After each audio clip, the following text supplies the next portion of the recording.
It's the end of an era, but the beginning of the Unbreakable Kimmy Schmidt after show right here on AfterBuzz TV. Tonight we're covering season 4, episodes 7 and 8 right here, right now. Stay tuned. You're tuned in to AfterBuzz TV, the ESPN of TV talk. Now, let the buzz begin. Magic boy. You know, when I saw this summer, I loved it because I was like, each of us could play one of these roles in this video, and it made me so excited for the season. Well, yeah, and all we would have to say is just not Titus. Right. Right? That would be our names. All of us would be just not Titus.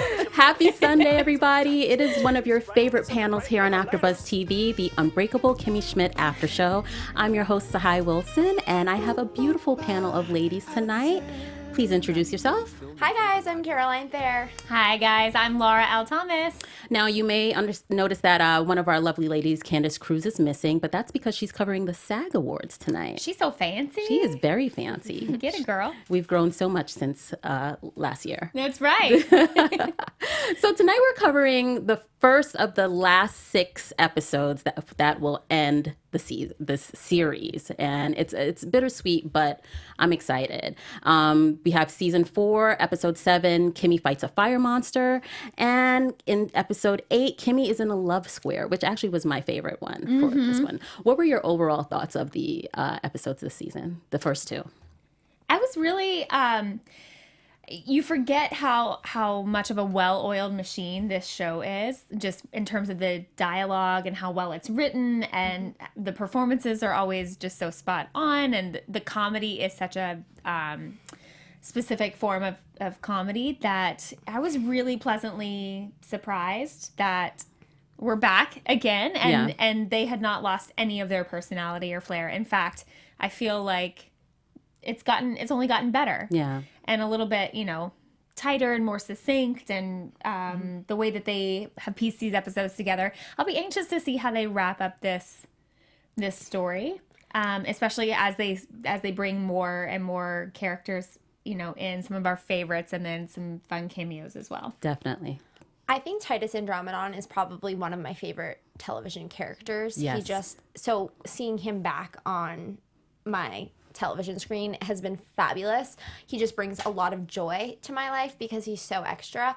But I think that this season, I don't know, I almost thought it was a little bit slower to get into, and I actually didn't think, or I haven't been like incredibly shocked.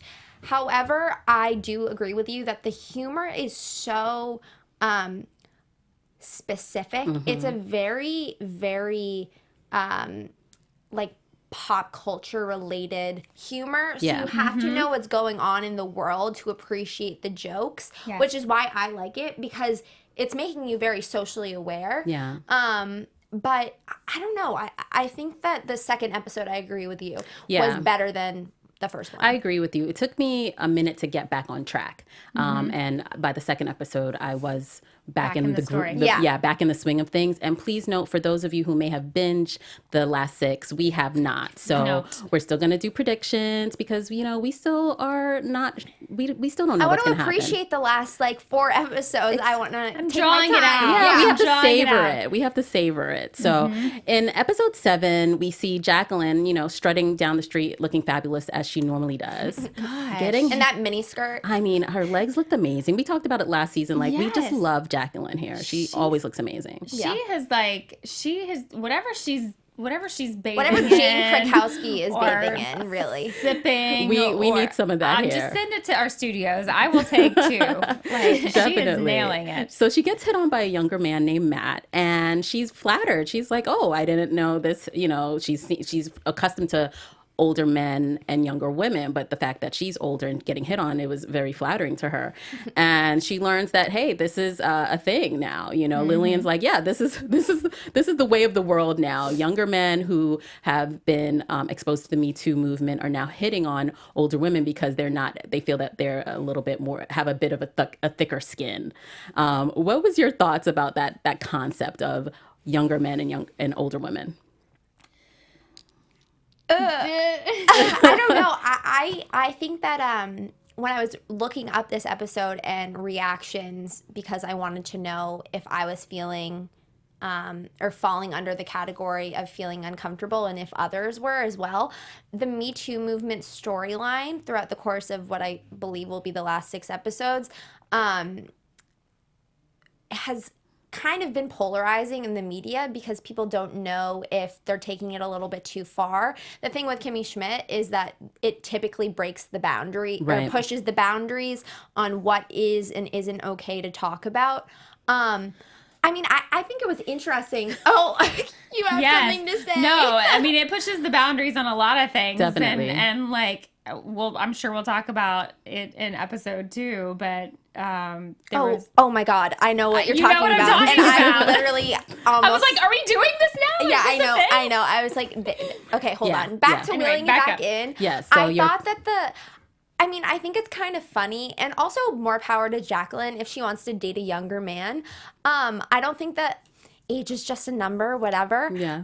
But I don't know. I thought that the whole concept of older women having thicker skin than younger women, and it's because older women may have had to endure more shame or ridicule in the workplace from men in general, is a little bit demoralizing to the whole Me Too movement in and of itself. That's how I took it. What do you think, Laura? I totally can see your point on that. I didn't have the same response when I watched it. I was just very, I was just curious as to how they were gonna square that circle, so to speak, and how they were gonna bring that back. Because in a lot of ways, I thought, okay, this is an interesting point that they're trying to make. Sorry to interrupt, but I do think that it's a valid point. Like, I absolutely think that women of an older generation, like, I can just think of my grandmother who was subjected to so much more scrutiny and, sorry to interrupt, I said, but continue. No, you're fine. I think that for me, I felt, I think I kind of appreciated the idea that, hey, this is not just a man's world anymore. Like, a older woman can go out and get herself any man she chooses. Right, which Lillian has always shown us, like she did at the conference last season. Oh my God, the orgy. So I think what was interesting about it is what Kimmy Schmidt, this show does is flip things around. So Titus is the one who's been a victim of sexual assault, and then the women are the ones who are dating younger men. So it forces you to really rethink your viewpoints on things when they switch it up like that, which is what I always enjoy. It's brilliant. It's really brilliant. I also think too that they are really smart in the way that they approached this, because an older woman really only means more life experience. Exactly. Right? Wiser. So that only means, I mean, it's not so much about the age. It's not so much about, how she looks or whatever. It's literally just more life experience, which is how they flipped it at the end when they're like, oh my gosh, these are all someone's babies. These are our baby. Like, do you know what I mean? Yes. And that's that maternal instinct that is like buried inside of us. Right. All of a sudden comes out in that moment. Well, because Matt turned out to be Mimi Canassa's son. Yes. Oh my gosh. But I read something that said it was also a play on the fact that the argument was for many men, oh, boys will be boys. But here it is. These boys are not just boys. They're someone's son. So the men are still connected to women. Sometimes the women are their mothers, and sometimes the women are people that they are interacting with at a workplace. So you have to still make smart decisions. And so that was a great thing to see. We also see in episode 7 the return of Mr. Frumpus and these accusations. No. Okay. Let's just take a deep breath on that one. What I love is we see Titus. I thought we left him on a high note on the last few episodes. He had done the play. I thought he was going to be fully employed, but he still seemed to be, things seem to have slowed down. What are you talking about? He's a celebrity. He is. I mean, when the spy said, he said that I saw you eat 3 containers of mayonnaise. And he goes, right, only 3. Oh, and then he fell on the floor. Kimmy need an oar to get him up. There was something going on there. I was like, I don't want to see more. But, the fact that Titus, in order to achieve it, you have to believe it. And Titus believes he's a star. He always has. sometimes he's wavered a little bit, but at this moment he believes he's a star, and now he thought he had a stalker fan.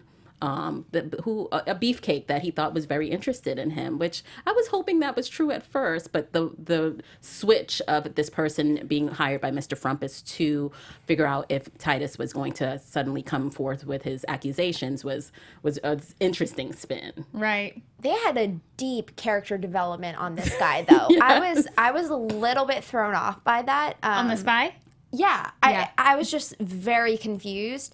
But yeah, I kind of did have expectations that Titus was going to be, like swept off his feet. Right, a new love interest possibly. But then I was pleasantly surprised when we got to see Mikey, and it wasn't because Titus was reaching out to him. It was because Mikey was reaching out to Titus. Yes, we saw the return of Mikey. I have thoughts on that. What did you think when you saw Mikey give Titus that call, Laura? Oh, I'm happy to see Mikey anytime. I mean, to me, I think it was just, they're kind of the love story that I'm expecting, and we'll talk about this in predictions, I'm sure, but expecting to sort of be drawn out. But ultimately, they're the couple I'm rooting to see together at the end. Yeah, because R.I.P. Artie. You're Like still you, not I'm over still not over it. Literally, if anyone watched our show from last season, I was irate. They killed him off. But Yeah. anyways, Kimmy hasn't really had a love interest. So Lillian had Artie. I mean, Jacqueline has had many. But Titus and Mikey are kind of the core love story of the show. So I just think I like seeing Mikey. I think he's so good for Titus. I think they're great for one another. But it just bothers me when he calls, because last we saw he was involved with someone. he has a boyfriend. Yeah, so Andrew, right? Yeah, so Yeah. whenever he calls Titus, I'm like, what are you doing, Mikey? Are you playing with Titus's emotions? He's already, very vulnerable. However, so he did say just as friends. Friends. I know, but don't do that to me then, because then you know how it is when someone you love calls you, you're like, Yeah. maybe there's hope, and Yeah. then they hit Yeah. you with the friend card. I'm like, I'll slam the phone down. See I'm you like, later. yeah, exactly. Don't We're not bother friends. me. We were never friends. Leave me. I don't know. I don't know that. I mean, have you guys ever been friends with exes? Does it work? I rarely Does it can work? be, because I just need to be able to move on, and I can't have you lurking in the background, the memory of you or anything like that. So Yeah. Speaking of memories, Donna Maria returned. Yes. She is an entrepreneur. She has restaurants. She's very successful. She has books. And Kimmy happens to find her in a bookstore where she's hiding her own book. Instead of going through the proper channels, Kimmy feels that it's best to hide her book in the children's section, which I thought was hilarious. Well, it is a children's book. Right. So it makes sense. I just... Hey, why waste all the time of shopping it around and getting it published? Why not just write it and color it in yourself and leave it on the literally bookshelf? how endearing was that? You saw her like coloring in the front page. I know. Like every. Like, this is how you get a book out onto the Yes, bookshelf. our girl's creative, we to say the least. yeah. She really is. So we see Donna Maria, who's who didn't contact her when she was in New York several times, and it offended Kimmy. Kimmy tried to mend this relationship by finally making Donna a friendship bracelet out of, I think, her hair. Yep. Oh yeah, Yep. sure Yes. was. Sure was. the infamous red hair that Donna Yes. Maria was like writing about in her book. Yes. As basically trying to like avoid the red hair, as if it's the plague or something. Yes, it was a trigger for her. Speaking of red hair, there was that moment when Titus said he couldn't return the costume because he needed the Epaulets. in case he met Prince Harry, because he thinks all redheads know each other, Yeah. which I wish was true. Well, that's true. Oh, that's And a good disclaimer, we question. all think we know Meghan Markle, but we really just know her from Suits. Right. It's really true. That is a really true statement, actually. It's like, you don't know the Duchess, but you want to. Exactly. So any type of I connection went you can to make. London during the royal wedding, so I kind of feel like, you did? oh yeah, we'll discuss after. girl. Yes. That's so fancy. Yes, thank you very much. But what do you think of the return of Miss Donna Maria and this new? First of all, she speaks full, clear English. Mm-hmm. Remember, in the bunker, she only spoke Spanish, right? So she was, she knew what she was doing. She was trying to save herself and avoid the shenanigans as much as possible. But what do you think? Did you enjoy seeing Donna Maria return? To be honest, of like a list of characters, she's sort of toward the bottom for me. She's not really. She's like kind of a take or leave it for me. Yeah. I mean, sure, I'm happy. I was happy to see the episode, and I just think there's more interesting storylines out there. Okay. I think that part of the reason why they brought her back is obviously it's the last 6 episodes and they want to tie in all the mole women as best as they can. What I appreciated about Donna Maria's coming into this episode was we saw flashbacks of the fire monster, which, again, that's the title of the episode, so I'd like to think it held some deeper meaning.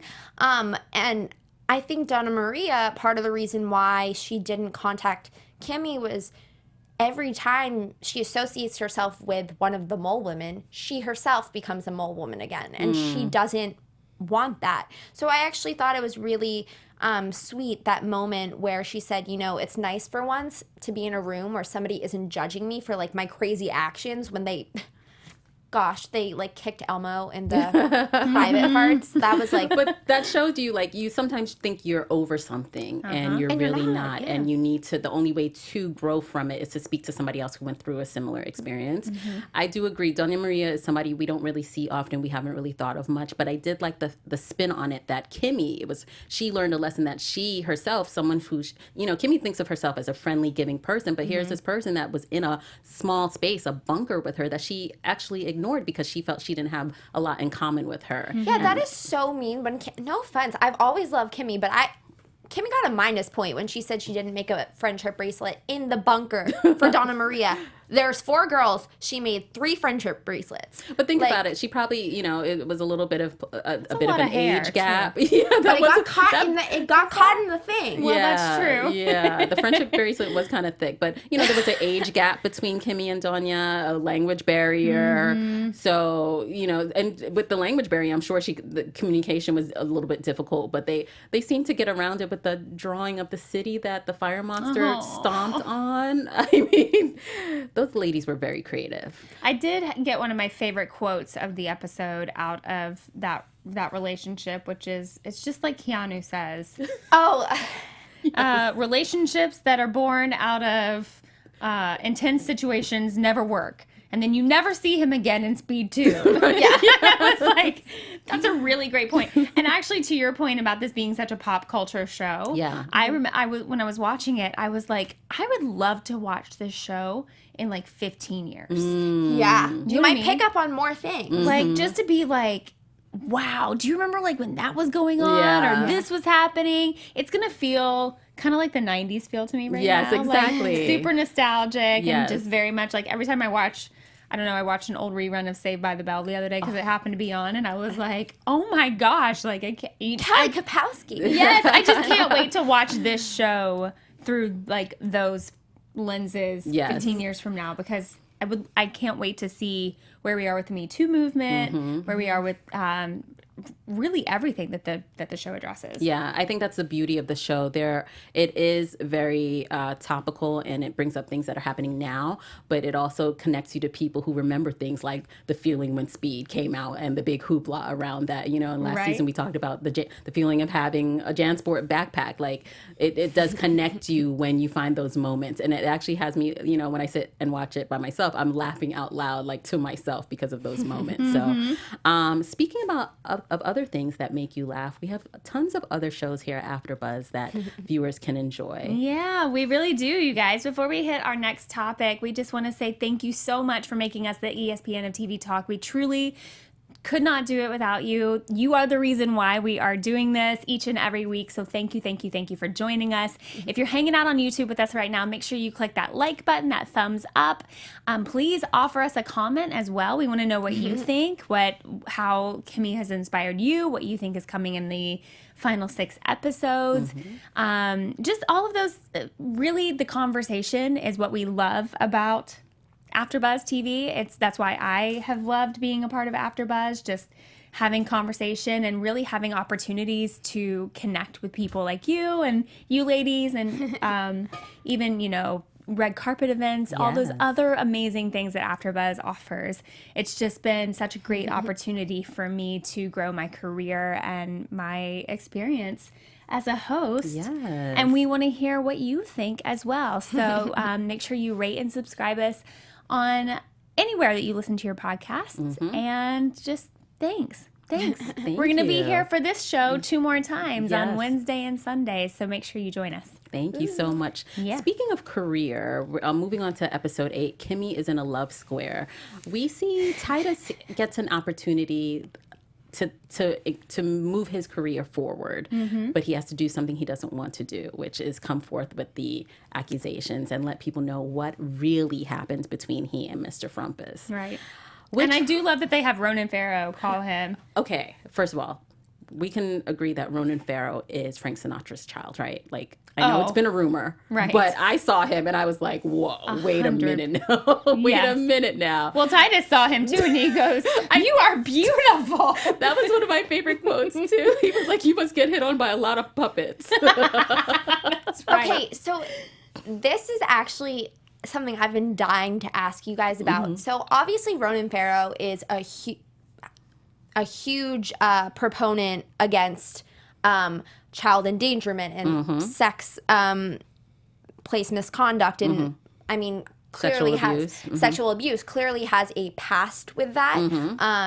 And if you don't know what I'm talking about, I will allow you to do your own research because I don't want to influence your opinion. But what I found interesting is because he is a journalist who is basically playing his real life job in this TV show, he said something interesting, and he said, this one's pretty personal for me, after Titus said, you must get hit on by a lot of puppets. Now, first of all, they made a very, very, I guess you could say, blanket assumption that Mr. Frumpus's, I guess, like, victim profile was a specific type of man. And so it was like a larger, bigger black man, maybe an actor, I don't know. But that was his demographic. So I guess Ronan doesn't exactly fit into that character pool, but the other So you're saying, why did he say So why this? did he say, is this was personal? I don't think he was saying... Right, no, so that It was Mr. Frumpus specifically, Yeah. but the general situation. But then I was thinking about it, and I was like, as a journalist, we're all journalists, we're supposed to remain impartial when we're reporting on a story. Now, if he has an inherent bias because of his own personal childhood trauma, how do you think that affects his work, and if he should be doing a profile? I think when he's Mr. not on a Frumpus? TV show, he's, following those guidelines. But because he was on a show, he has some flexibility. Hence why he was able to even make a statement like that, because normally he wouldn't, I think the beauty of this show is like... Really, though? 'Cause I feel like he does make comments like this in real life, where he's so... I mean, it's amazing. He speaks on his own story, yet he consistently writes profile pieces on these horrible human beings who take advantage of either women or children.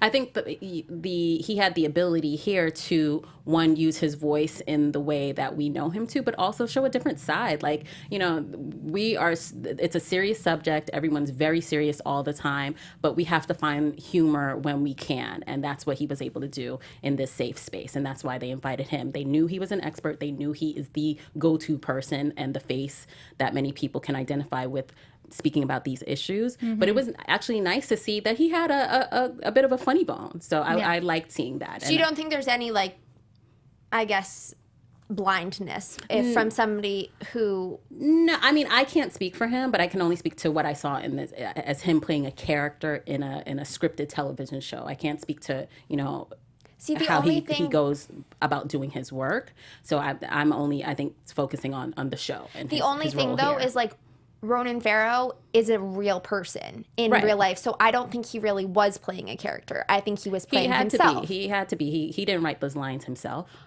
But, like, that's like when Oprah makes an appearance on any television show. She's Again, playing somebody Oprah. writes Right, those but she's lines, still though. playing Oprah. She's not playing, like... She's playing a heightened version of Oprah, a caricature of Oprah, not specifically herself. But what I'm saying is it's an interesting, like, I guess, choice that the producers made to have Ronan keep his actual name when we've seen other guest stars like Busy Phillips, Greg Kinnear, who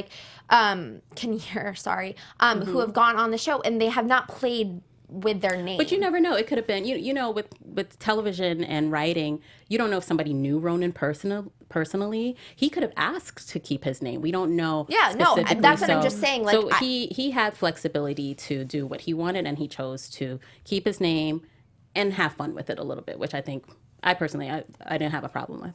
Yeah. No, I think there's I do see your point, and I think there is I'm not chastising him. I'm literally just, I wanted to see what you guys think and see if it was a specific decision consciously made by the producers to keep him as Ronan Farrow, the public figure he is, or to like basically what you were saying, to heighten his actual persona in the television show, so it's kind of like him, but it kind of isn't. I don't know. I think because he's so tied to all of the Me Too movement and breaking, being the first to break that story. Right. Yeah. I think the producers are having a little fun and like a little tongue in cheek. Yeah. Oh, sorry. With it, no, you're fine. A little tongue in cheekish with having him be the first to break this puppet story. Right. Do you know what I Yeah. mean? Like it's and again, it's what Kimmy Schmidt does. Also, it's kind of a big pull to have him on the TV show, I think. Well, Yeah. yeah. And I think, but this is what we see them do over and over again. They take a very serious sort of difficult to discuss topic. Right. And they kind of turn it on its head by making light of it in some regard. Right. Meaning, like, we're talking about a puppet Yes. at this point. You know what I mean? So, Yes. However, oh, I can't. that puppet is dirty. Very dirty. Dirty. Very can't. dirty. And we saw, you know, we've been wondering what happened in that on that casting couch, and now we knew. We Too saw much. that he actually chased Titus down the hallway and exposed himself and forced Titus to touch him. But that wasn't the worst part. Titus didn't even get the role after touching him. That's what made me mad. No, After all of that, really? It's It's just like a visual. I didn't need the visual. I really a visual didn't. that I can't get out of my head. I can't either. can't And as soon unsee as you that. said it earlier, I was like, oh, I know what she's talking about. Thank you so much for You like know, re-putting haven't that there in been my shows mind. with puppets that are Nope. a little bit more risque? Well, I have So- not watched those. So Now, I mean, I know, it's like very Avenue Q-ish. Yes, exactly. Like in terms exactly. of yeah. kind of what the show is like embracing. But it's literally like a visual that I was just like, I wasn't prepared for. I was wasn't. so unprepared. I was like, are we doing this? Is this a thing? This is happening now? Okay. Well, you know, it prevented this. The fact that Titus let Coriolanus Burt be the face of this announcement about Mr. Frumpus or Frumpus. Frumpus, Mr. yes. Frumpus's, you know, activities. It prevented him from going to the Tony Awards, and he was very upset. And And are you guys familiar with that actor that who is being accused? Coriolanus. Coriolanus Burt. I wasn't familiar with. I mean, I know we've seen him on past seasons, but I haven't seen. I'm not familiar with his previous work. I think I need to double check and make sure that it's the same guy, but I think he's like a Tony Award winning actor Yeah, he is. for Aladdin. Oh, wow. Right? Didn't he play the as genie in Aladdin? I don't know. All I know is he is a real performing arts actor. Like he's been in theater. I don't know if he and won. musical. I mean, if he won for the genie in Aladdin, but I know I saw him in Hamilton. Oh, really? We love a connection. We love a connection. Yeah. So let us know in Can the we comments. talk? I want to talk about another connection. Well, when we hold get to on. Josh. I'm gonna. You know, we had this actor that made. You know, he made a cameo. We know him from Another World. But speaking of Josh, we had Josh's parents, the Hoffmans, who Kimmy. It gave her an opportunity to find the love that she had always been longing for. Not with a man, though. No, not with Josh. Even though he kept on trying. Josh kept on trying. Basically, Kimmy and Josh worked together, and she ends up falling in love with hanging out with his parents more than him. Which, to me, Josh is not her type. But Kimmy likes a certain kind of guy with some backbone, and Josh didn't really seem to have it. But she did love his parents, Janice and Dave Hoffman. So speaking of connections, Dave Hoffman is played by a gentleman who was on a show called Perfect Strangers back in the day. Anybody familiar with Perfect Strangers? And he played cousin Larry. And so that was the connection there. So I was very excited to see him because I haven't seen him since he played cousin Larry on Perfect Strangers. Did anybody watch that show? I didn't watch it, but I did recognize him. I Okay. recognize both of them, both of their faces. His name is Mark Lynn Baker. So I guess come from like the teeny bop era of like late 2000s. I'm definitely borderline Gen Z. So who I loved seeing was Josh, who's played by Dan Bird. Now, Dan Bird is in two of my favorite movies. One is Cinderella Story, the movie that Hilary Duff got her big, not big break, but really just like effortlessly acted through.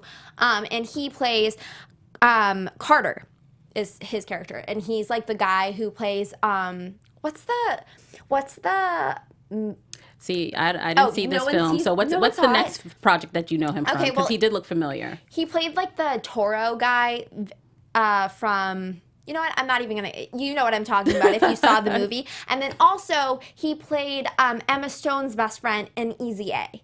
Anyone see that? Oh. I don't remember him from I that. don't remember him in Easy A, but He's like the guy that basically started the Easy A rumor, like, because he was the one who was closeted and needed Emma's character to there you go. help him not have that attached to his name anymore. So we have so many cameos this season, and we can only look forward to more in the next 4 episodes that we have left. You know, my teen little heart, though, really appreciated just, that. It's just nostalgic, and that's what we always get from this show, which is great. And whether it be from, something that you're familiar with or something I'm familiar with, it's all in the same place. So they are appealing to everyone. With this episode, Mikey's back, and he's the one consoling Titus during this difficult time when Titus is upset that he's not at the Tony Awards. And Titus touches Mikey's leg. Mikey declines his boyfriend's phone call. I was like, what is going on here? But I kind of like it. What do you guys think about that? Are you nervous? You just think it's no, I'm Wait, but I thought you didn't it. like Mikey playing with Titus's emotions. I don't, but I like the idea that Titus may get what he wants. That's my thing. So it was. So you don't think that it should be happening if Mikey is in a committed relationship? Exactly. However, if Mikey were out of his relationship, then perhaps you'd be cheering for this relationship. Well, meanwhile, Kimmy was like stirring in her chair. Like, did you see that smirk that came across her face when he saw? Yes, he declined the call. Declined phone call. I was like, Kimmy, okay, we know what team you stand. Kimmy has grown a lot. Now, what do we think about Kimmy and this relationship with Josh's parents? Like, it was very bittersweet because it was like an affair. She was operating as if she was having a torrid affair with these two people. Yes. Funny enough, Jacqueline suddenly became the voice of reason and the expert on how to handle an affair, which was funny. She was like, listen, Kimmy, I knew you weren't built for this. This is how it's supposed to be done.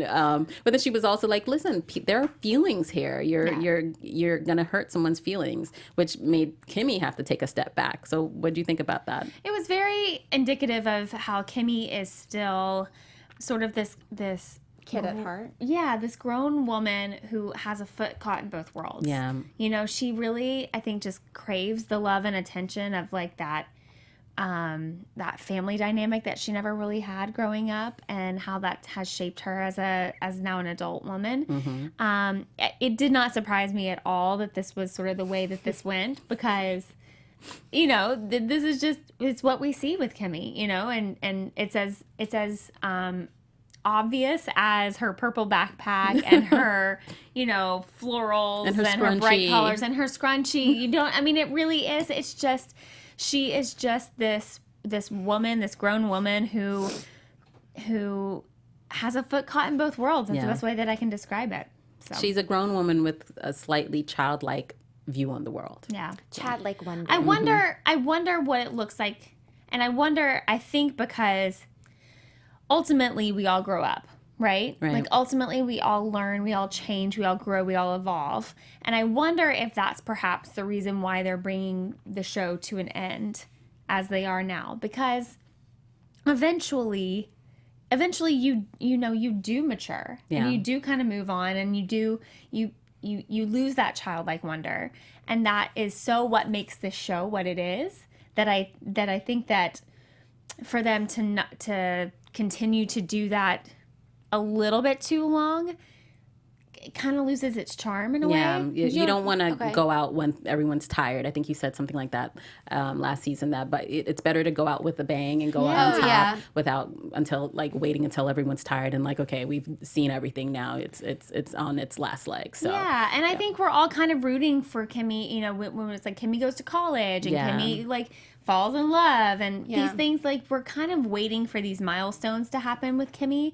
but once they do, it's hard to have Unbreakable Kimmy Schmidt as the show. Yes. So, I agree with that. One of the things that we also love about Kimmy is some of the quotes on the show. And that puts us into our little special segment called Kimmy Quotes. I will start. When Jacqueline... oh, We're so excited. Things are falling down here. we're losing. So when Jacqueline tells Titus that the Dairy Queen wants to have him be the first ever openly black male Dairy Queen, he ends up, because Coriolanus is no longer able to fill the role, they ask Titus to do it, and Titus's response was, first ever, this is why we march. And I was like, Titus really thinks this is the reason why people have marched to give him this opportunity, which I thought was funny.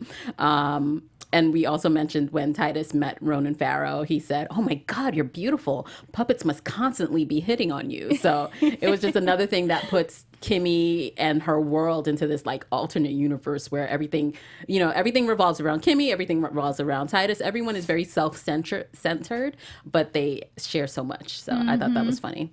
I really liked in in episode 7 when all the women were at the Home Basics store and they were like, wait, there's a whole world of Matts?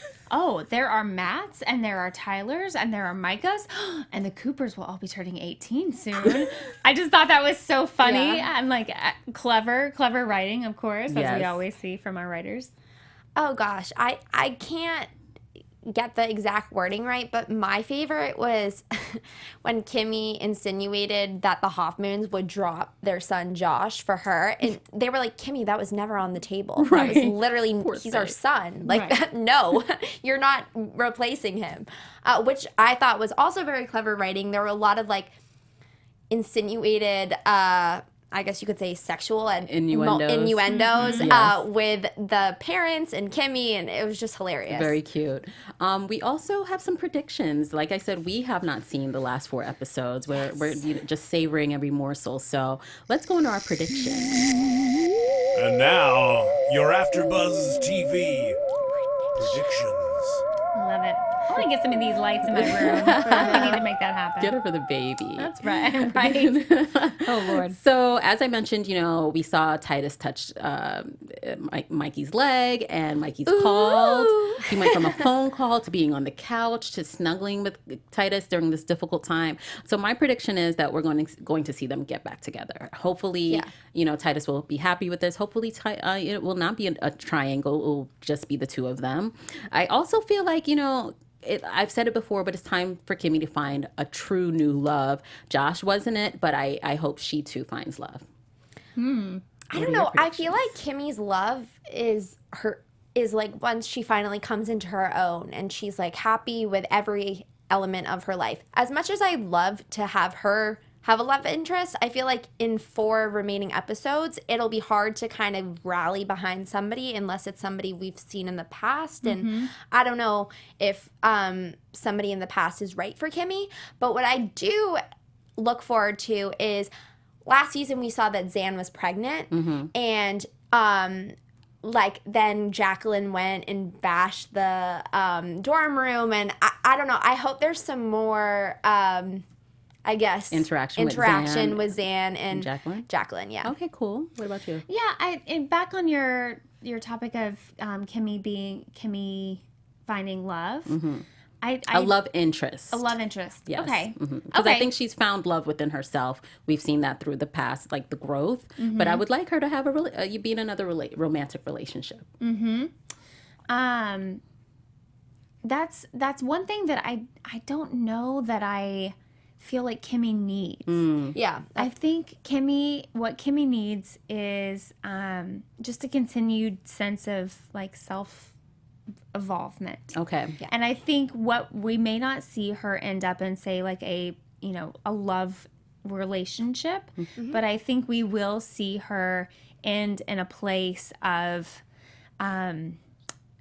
maturing. Yeah. And and stepping into her own.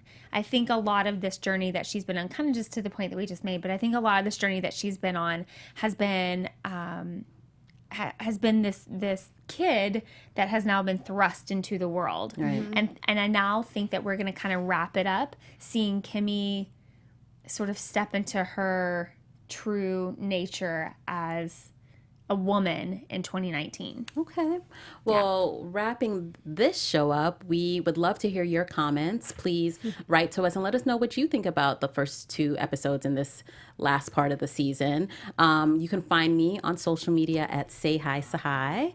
And ladies, where can they find you? Oh, I love your handle. You can find me, Caroline Thayer, at Caroline J. Thayer. Don't forget that J.